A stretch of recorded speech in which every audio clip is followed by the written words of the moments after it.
G'day, Tragic here, and welcome to the next turn of Mage Night. Wow, so I think I did pretty well. I only got a couple of things wrong in the last game. There's a few major mistakes, but nothing too bad for a game as complicated as this one. There's a lot of fiddly little rules. For starters, if you reveal one of these tiles during the day, it's revealed face up, so that goes up. Also, one of these guys wouldn't have leveled up. Basically what happens is when you reveal a tile in this game mode, you gain an extra fame, but you don't normally gain fame for revealing tiles. That is a special rule that's only in the tutorial. So in the tutorial they teach you a rule that's actually not in the main game. So I always get that wrong. So what we're going to do is, first tile every character reveals is going to give them 1 fame, just to keep that even. Also, there was a big screw up with this card here. This card here, I didn't read it carefully enough. At the end of your turn you lose the reputation instead of during your turn, which means I wouldn't have had to discard this card, which is a really good card, even though I got to destroy a green mana source, which is pretty hardcore. Probably not worth it. And I think that's about it. Rather than a massive litany of mistakes, I think we did pretty well. Anyway, so let's get into this. It is Mr. Blue Man Group's turn. Wanky Elves et al. So let's have a look at what he's got here. Now, this is the card he had from last turn. So he's got a range attack 3, he's got a mana draw, he's got a rage, it's a no attacks, he's got rejuvenate. Okay, so this is kind of annoying. His only movement card, he's got 2 ranged. Wow, so he can produce, because he's also got the crossbowman, which is 2 range, so he can actually produce 6, 7, 8 range at the moment, but he's got no movement cards, which is kind of sucky. Well, he's got not a lot he can do. Basically, this is a 3 movement, this is a 2 movement, this is a 5 movement, but unfortunately, it's kind of, these 3 cards go together, right? Because to activate these ranged attacks, I need to use white mana, and this one here, which takes a white mana, will allow me to gain white mana, so I could pay for all of them in 1 turn if I use this card, mana draw. That's pretty strong. Even so, what I'm going to do, this card here is like a heal spell we don't really need, so what I'm going to do, I'm actually going to use 1, 2, 3, 4, yeah, I'm actually going to use 1 movement, and I'm going to pump it twice, maybe. No, I think I'm just gonna do, I don't think I need the block. I don't really need the block if I've got the range, so I'm just going to spend 2 cards on movement. Not a particularly strong turn, we're just going to spend 2 cards and move him down like so. Okay, in discard, draw another 2 cards. 1, 2. Nice, we got a nice juicy move, and we didn't use any dice for that either. Now it's Dragon Face. I'm also pretty low on movement cards here. We've got Crystal of Joy, great card. We've got Attack and Block. We've got a mana draw. We've got a focus, that's kind of like concentration. And we've got this one here. So we've got a really good block card. So I don't really need this one. So that's 1 card we can discard. But what else are we going to do? I don't want to, this card's fantastic. This card's fantastic. This card's pretty good. Not quite sure what to do here. So I think what he's going to do is he's going to discard 1 for movement and discard 2 for movement and just move into the village. Now we could buy something, but it'd kind of be a waste, even though that's a bit of a waste. Well, I guess I could do nothing, but oh well, that's it. It's another really dodgy turn. Okay, so 3, 4, 5, still no movement. This goes into our discard pile. Okay, so it's Tuvok's turn. Yoink. Okay, so what to do here? He has some alright cards. He's got the heal, which allows him to draw 2, which is pretty awesome. He's got some move, which he can't bump, so he can move for 2. Crystallize, which is pretty awesome. And he's got 2 swiftnesses, which is also pretty awesome. So I think first thing we're going to do, because we're not wounded, we're just going to draw a card. So let's play that one out. Let's draw a card. Yank. Okay, it's another movement. So we've played Tranquility, we've drawn a card. Now I think what we're going to do is we're actually going to play the movement that we just took, the blue one over the green one, because I think green mana is a little more valuable than blue mana. And we've got Crystallize here, which is a blue activation, so if we have a blue mana we'll probably want to use it on that anyway, because that's a strong card. So we'll go 1, 2 into here, and we'll flip, because we're adjacent to the thing, we can now flip this and have a look at what it is. Oh! Wow. Okay. That's crazy. Right, so this is actually quite a complicated one. This is one of the guys from Lost Legion. Okay, so basically he's attacking for 5. You know, he's got 5 attack, it's pretty obvious. He's got 3 fame, so he's not very famous. This is basically a brigand outpost because he's a thug.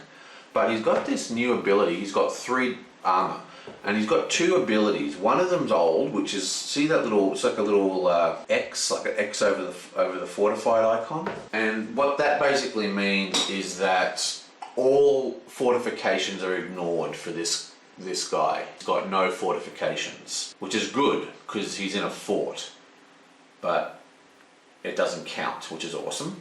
But next to him, see that sort of like a faded 6? That is the elusive trait. That means he's, you know, he's hiding in the bushes, he's a brigand, you know, ambushing kind of thing. And it basically means that his armor value is increased to 6 under certain conditions. Now the way, that means that all ranged and all siege cannot hit him at all, even though he's got the, you know, the unfortified icon. We can't actually hit him with ranged because, well, we can, but we need to produce 6 attack. And because, but it gets reduced to 3 if we block his attack, which is 5. So basically we've got 2 ways we can do this. We can either kill him by producing 6 ranged, and we actually have enough to produce 6 range, which is pretty cool. We've got 2 swiftness, and we've got a scout, which also produces a ranged, well, a siege, but it doesn't matter. Now remember, normally you can't use ranged against fortified opponents, but he has the unfortified icon, so all fortifications are ignored. But the problem is, we need, if we're going to attack him with range, we need to do 6 damage, and we can only produce 2. We can only produce 4 damage at the most. So what we're going to do, we're not going to attack this guy. Instead, we're going to cast out this card called Crystallize. Boom. And what Crystallize says is that when you play this card, you may pay 1 mana of a basic color, gain a crystal of that color, and add it to your inventory, right? So we're going to take a white die from the source and place it on there, and that gives us a white crystal, which we actually put in our inventory. And now we've saved the white die for next turn. So if his next turn comes around and he has a white dice, and there's a white dice in the mana source, he'll be able to kill that guy, which is going to give us 3 fame and a nice chunky reward, which is awesome. Okay, so let's get rid of that die. We have to re-roll it. Ah, white again. My God, I've rolled like 3 whites. These guys all get discarded. Destroy the board. You guys are all discarded. And what I'm actually going to also do is activate my Scout's ability. So the Scout has an ability that says it gives us move 2, which is enough to explore, and you may reveal a tile at a distance of 2. So I'm going to activate the Scout, and that's going to give us an explore from 2 points away. We're 2 points away, and we're going to do an explore. So we can explore here or here. We can actually do one more explore there, I think. So we can, because we're doing a 4. We're doing the 4 column. That'd be 1, 2, 3, 4. Yeah. So what I might do is I might do that. Actually, I think there's placement rules. You need at least attach 2 or something. Yeah, you've got to attach it to at least 2 tiles. So we'll do the explore, and we'll place it here. You just align the guy up. Where's the number? The number is, there it is. And I think it goes like that. Yep, sweet. So we've got another village, we've got a green mana token, we've got a glade, and we've got another rampaging orc. Just grab that orc. Yeah, bam. Oh, another elusive enemy. Nasty. Now this is the mistake that I did last time, okay? Basically, in the tutorial game, every time you reveal a tile, you gain 1 fame. And then as part of the Blitz rules, it says +1 fame when revealing a tile. But because, you know, you play the tutorial game to learn it, I keep forgetting that you don't actually normally get +1 fame every time you reveal a tile. But that's why our sorceress got 2 fame when she revealed the tile and actually leveled up. But just to keep it even, I'm going to make it so every first tile reveal for each character, they're going to get 1 fame plus the bonus with 2 fame. So he's going to get 2 fame as well, and that's going to level him up. Bam! Okay, so let's check out his skills. Yoink. Or maybe he'll pick one of these. He could get, this is actually a pretty good skill I discarded last time. I think I have to decide whether I'm taking one of those skills before I actually look at the other ones though. Okay, so let's just check what that red one was again. Okay, so that red one is, what the wound is, draw 2 cards, okay? And if it's the lowest fame, gain red token. Okay, so I assume that means a red crystal. So, that's actually pretty good. Drawing 2 cards, as you can tell, is a big deal. And you can use that once per turn. So that's like getting great start every turn. I think I actually am going to take that. I like that one. So he's actually going to take this skill from the skill offer as his skill. Yeah, bam! And now he gets to use that once every day phase. Okay, actually before we do that, I just checked the rules. Ooh, lucky I did. You actually have to look at your skills, right? And if you don't choose them, you've got to put both of them into the communal offer. So let's have a look at his skills. Oh, nice. Okay, so basically he gets +1 movement on nighttime, +2 movements in daytime, and the other one is discard a wound, draw a card. Both really strong. I actually think they're better. So we're going to place this one back, and I think, because I'm a little bit worried about movement, I'm actually going to take this one. I'm actually going to take this one. That's 2 movement. So that's 2 movement during the day, 1 movement during the night. Now the card actually says, once a turn, move 2 during the day or 1 at night. So, it's unclear from this card whether it works just like a normal card. If I can pay that to enter, you know, mazes or whatever. I think I can. I think it just acts just like a move card. I don't think I need to play a move card to use it. It does say +2 though. Anyway, we'll see how it goes. I don't think so. We'll see what happens. I'm going to start keeping those little helper cards off the table so I can read them more often. And the healing spell is going into the offer. Now there's a number of cards to take here. There's a regeneration, but we're going to take ambush, which is the bottom card, which is why I was cool. Because when you When you take communal skills, you're forced to take the bottom card, but we wanted the bottom card anyway. So this is Ambush. It's a good multi-utility card. It's got 2 movement or 4 movement, plus add 1 to your first attack card of any type. That's huge. So if you play like a 3 siege, it's actually a 4 siege. Really cool card. Okay, so we just put Ambush on the top, and we've got 3 cards in our hand.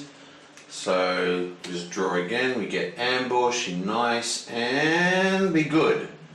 Oh, another move. Okay, whatever, that's cool. And that's the end of that. And now we just slide down everything. Yeah, boink. Next, ooh, another Crystal Mastery. Nice. Now we have the Sorceress, my favorite. Oh yeah, baby. Now, she's right next to this thing. So she has the opportunity to explore the ruins, which we're not going to do, but I'll just tell you how it works. Basically, see how it's got 2 little discs? That means that when we explore the ruins, we're going to find 2 enemies, and we've got to fight both the enemies. If we defeat the enemies, we get all those rewards, which is a spell. We'll find like a scroll there, and we get a crystal of every color. Huge rewards. But you really need to sort of level up and get a bit more powerful before you can attempt these kind of things. So that's the normal ruins that you normally flip up, but in addition, because it's such a good card, we also have to flip over a Mage Tower, which means you'll have like some kind of magical monster as well. Wrong hand. Basically, we've got 2 swiftness, or range attack 6, plus we've got this thing here that can do blocks. We've got tons of block, and we've got this great movement card, which won't help us for fighting, but we've got tons of power in our hand because we've got mana pool and we've got the 2 swiftness, and with the source is full of white mana still. And remember, we've actually got 2 white mana crystals as well, so we're absolutely stocked. So we've got a great hand. Now the thing is, I still don't think that's strong enough to take. Usually you only have to flip up 1, like usually the rewards aren't so good and you only have to fight 1 or 2 brown tokens, but the purple tokens are a little worse. I don't think we can fight both, not at this stage. But what I think we can do is actually, we're gonna use, okay, so I'm gonna just focus what we're gonna do here is, for starters, we're going to play mana pool. Okay, now bam, we're going to take a white dice from the source and we're going to use that to play mana pool for its stronger power. So let's nick off with that white. Yoink. Yeah, bam. Now what this actually says is a very confusing, but basically it says here, take 2 mana dice from the source and set them to any color except gold. Gain mana token for each of these colors. Do not re-roll these dice when you return them to the source. Now, why is that confusing? Well, basically, in this game, using mana and taking mana are different. Basically, the dice are just representations of the way the source is at the particular moment. Okay, remember the source is kind of like the magical force. So imagine it like a fluctuating aura around the planet. You know what I mean? And that's what the dice represents. It's not actually mana. The mana is the crystals and the tokens. Okay. So all this is saying is you take 2 dice from the source, set them to any color, and then you gain 2 mana. You don't gain 4 mana, which is what a lot of people, including myself, when I first started playing, used to think. But anyway, we get 2 mana of any sort. And now I'm going to take a red and I'm going to take a white. So we're taking a red or a white, and we're setting the white, we're setting to green, and the red we're going to set to white. And that gives us a green and a white token, mana token, okay? So that's that first card done. Okay, we're all cool with that. I think I'm getting everything correctly. Then we're going to play Pathfinding, which is that new skill we picked up last turn, which I think was a pretty awesome turn, especially for cheating. And we're going to pump that using the green thing. And that says we gain move 4 and all terrain is reduced to 2. So even though we're going to move through high level terrain, it doesn't matter, we're still only moving at 2. And we've got 4. And I'm just going to go back 1, you bonk, and look at the Mage Tower. Yeah, bam! Because hopefully we'll be able to kill this with our awesome hand. Because killing Mage Towers is sweet. Turn around and face it. Okay, so we have a Frost Mage. Interesting. Huge amounts of fame, which is awesome. Plus, it's also got 5 frost attack, which can be harsh. And it's got 6 defense, which is fine. And it's fortified, which is not good. I forgot about the fortification. Okay, so this is bad. Basically, even though we can kill this guy, because he is resistant to frost magic, but we're not going to use any frost magic on him. Because both of the swiftness cards, they're just normal attack, okay? They're just physical damage. Now, even though it says ranged attack, we can still do normal attacks, okay?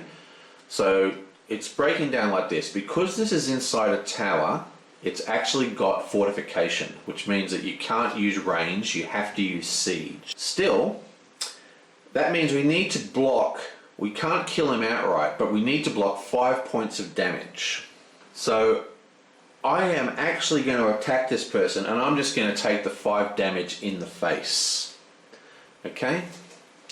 So we're going to use the second 2 movement of our Pathfinding to jump on there and attack this guy. So we're going to look at this a little bit more closely. Let's get our monster out for starters. And let's get out our little priestess. And I'm just going to pull out her current level card, okay? So this is her current level card, which states that she has an armor value of 2 and she has a card hand size of 5. Now, before we get into this, there's something we need to talk about first, I suppose, which is the way resistances work in this game, which is kind of like a bit unintuitive, because it's kind of the opposite to how most modern games handle this kind of thing. Most games are additive, okay? So if I attack you with a firebolt and you have no resistance to fire, the firebolt does more damage, okay? That's not how it works in this game. In this game, it's all subtractive, okay? The actual attack value doesn't change, just the ability to block it changes. So what it means is the only efficient way to block an ice attack is to use some kind of fire block. Every other kind of block is halved. Absolutely every single one, except if you're blocking with a fire block. And it's rounded down as well. So you halve it and round down. If we were defending with physical attack, right, because it's an ice attack, we would have to halve our block value that we produce. But as you know, you play your cards, and like this card here, for example, this produces, if I can get it in focus, but just put it on the table. This card here, it's an improvisation. This produces 5 block, right? Not a bad number, 5 block. This guy here is 5 attack. That's not good enough though, because improvisation only produces physical block. It doesn't produce fire block. So this block value gets halved. Okay, so half of 5 is 2.5, and then it's rounded down. Okay, so it actually only produces 2 block, right? Now you can mix and match blocks all over the place. Like you can have you know, I could play a 5 improvisation block and then I could play a 3 fire block, and that would be enough, because this would turn into, because you'd calculate the resistance, which would turn this into a 2 block, and then the 3 block would be a 100% block if it was a fire block. Regardless, you'll see resistances in action a bit later, but the important thing is that it doesn't actually change the combat value of the attack. It just changes the way the blocking works. So in this game, if you take 1 point of damage, if the damage point is even 1 point over your blocking value, then you get hit. So it's really, we're really calculating a 2-hit value here, right? Will we hit? Okay, and that's what the blocking and everything's working out. We're not working out damage. That's a completely separate thing. So we're not blocking at all. So none of the resistance matters. The fact that this is 5 ice doesn't make any difference to us because we're not blocking. Like I said, if we were blocking, we'd have to calculate the resistances, like I said. So this attack does a whopping 1, 2, 3, 4, 5 attack. Okay? So that's 5 attack we're getting, 5 damage we're taking. Now the way damage works is kind of confusing as well. So let's get into this. As you can see, we have a block value of 2, right? So what that means is, the first thing you do, you look at your hand and you say, do I have damage tokens in my hand? Yes, I do. That means I gain 1 damage. 1 token, okay? So I've taken 1 wound. Then I minus my armor value, which is 2, from the damage total that I'm receiving. So I'm now receiving 3. And we do it again. I've got 3 damage in my hand, so I'm holding damage. That means, boom, I get another damage. And once again, I minus 2 from here, yonk. And now I have 1 damage in my hand. Okay, so I receive a damage. So bonk. And then this 2 minus 1 is 0. There's no damage left to assign, and that's the end of the fight. And what happens is I get 3 cards put into my hand. Now these are completely dead cards. You can't even discard them, you can't use them, you have to use actions to heal yourself. And remember, my hand already has 1 card, right? So I'm going to draw 1 card this turn, and that's it. There's nothing, because I've already got 1, 2, 3, 4. So that's quite full on, right? But that's how damage works. We've got a whole bunch of wounds. So let's put this out. Here, bonk. So I've taken 3 wounds from that attack of 5. Now it doesn't sound like a lot, but that is. Now we're going to attack back. And this should be quite easy to talk about. Okay, basically if you look at his disc, he has a block value of 6, so he's blocking for 6 points. But he also has that little, resistance value. And again, it doesn't matter because we're not attacking with a cold attack. So to attack that guy, all we need to do is produce 6 attack, as long as it's not ice.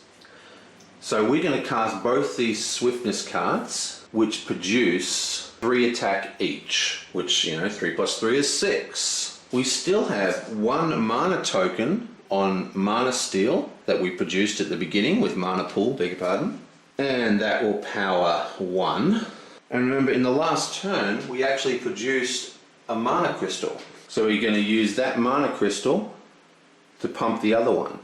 We are now producing 3 physical attack, it should be said. And that is enough to kill this guy. He's dead. Bam! How's that? Go! Woohoo! So now that we've killed that massive guy, we reap the whirlwind of events. Basically, awesome, we destroyed a mage, we get 5 fame. Sweet! So, that's 1, 2, 3, 4, 5. But because we attacked a keep, that sort of pisses everyone off.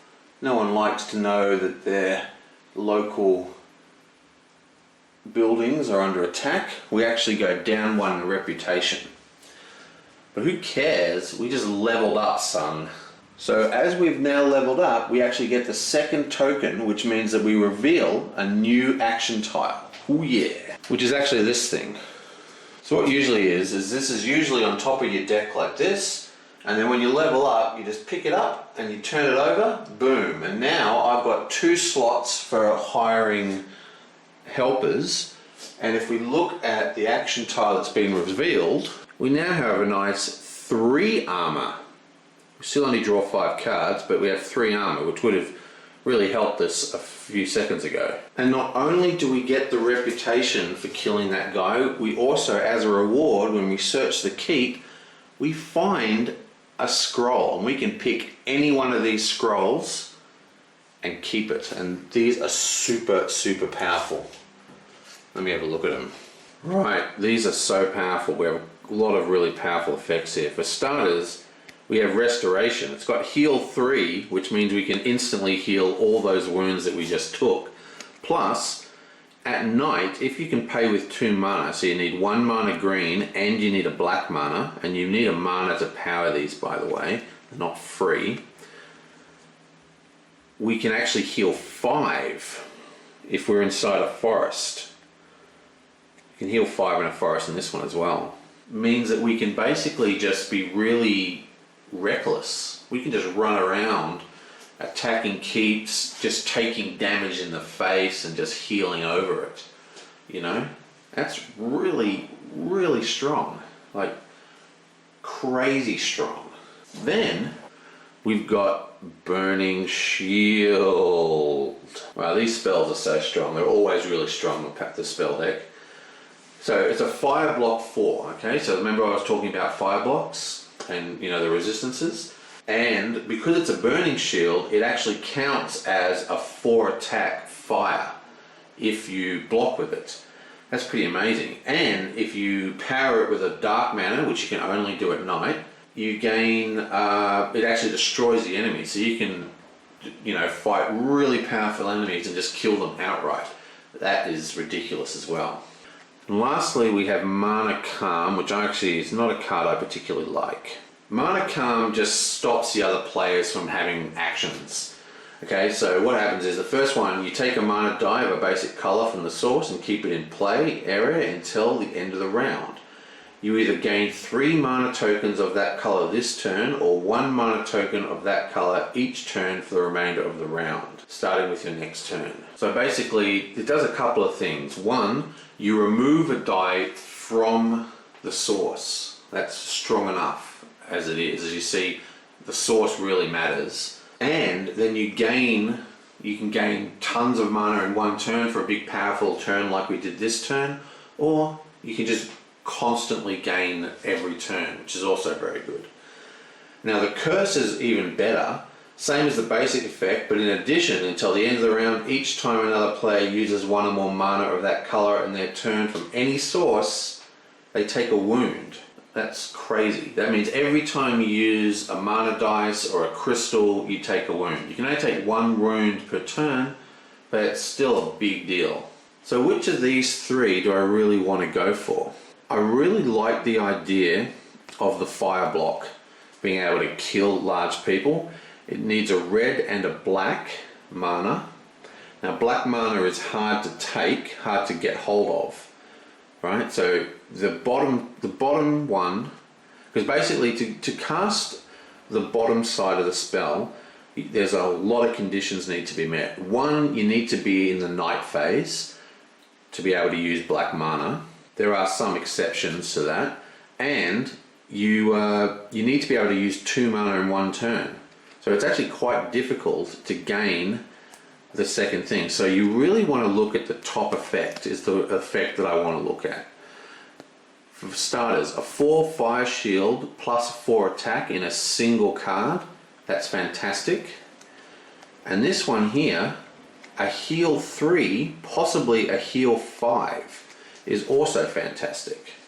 Now, the problem with healing effects is that if you take the effect into your hand, then if you're wounded, you've got all the wounds in your hand, your draw slows down. So say I have 3 wounds in my hand, I'm only drawing 2 cards per round. So the chances of getting this back into your hand to cast it gets lower and lower and lower the more wounds you get. So it's not quite as powerful as you'd think. So I think I'm actually going to take the fire block. For 4 attack, 4 shield in 1 card, it's easy to cast, just use a red dice, and if we're lucky enough, we can use a black dice to completely obliterate a really hardcore opponent. Excellent. Okay, so mana shield goes on the top of the deck.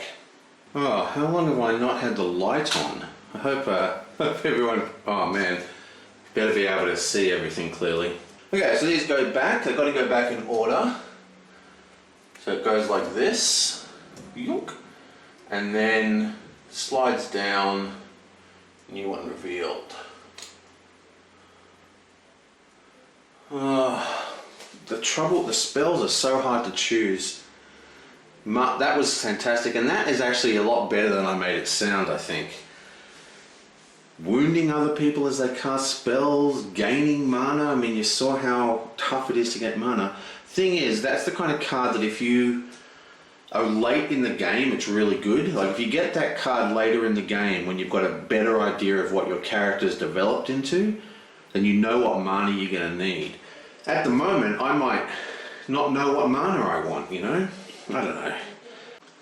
You know, after all that, I think I am going to change from the fire block to a different spell, because basically what I was thinking is that I have improvisation in my hand, and basically that can give me 3 influence, and you can spend influence at villages, and there's a village right there, to remove 1 wound. So I could heal 1 wound at the village. That's all very well and good, assuming I could get there.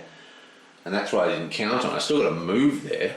So I've got to produce 2 points. I'm going to have just the influence in my hand and the spell. And I was even thinking, oh, you know, I'd buy the herbalists from the unit offer, but I can't buy the herbalists. I mean, I could buy the herbalists, but I mean, I doubt I will be able to, because I'm actually in last position.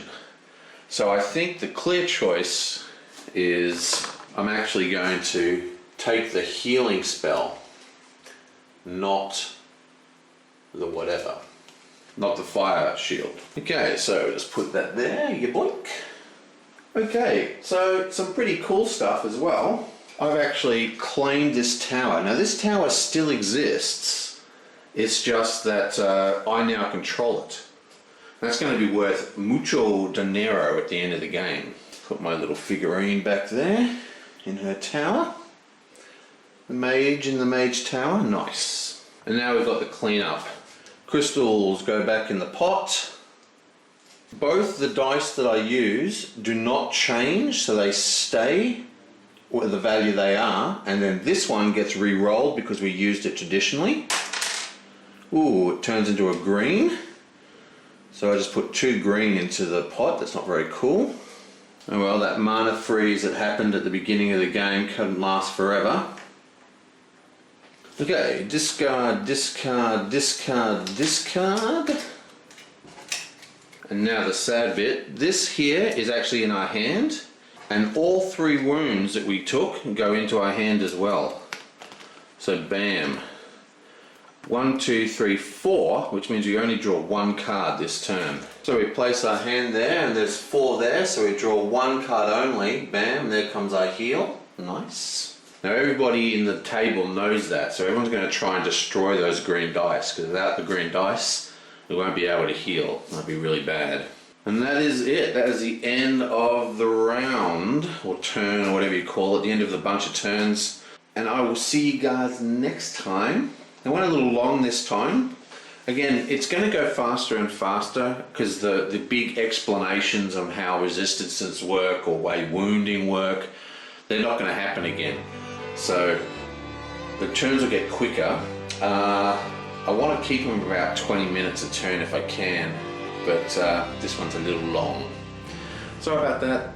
I'll see you guys next time.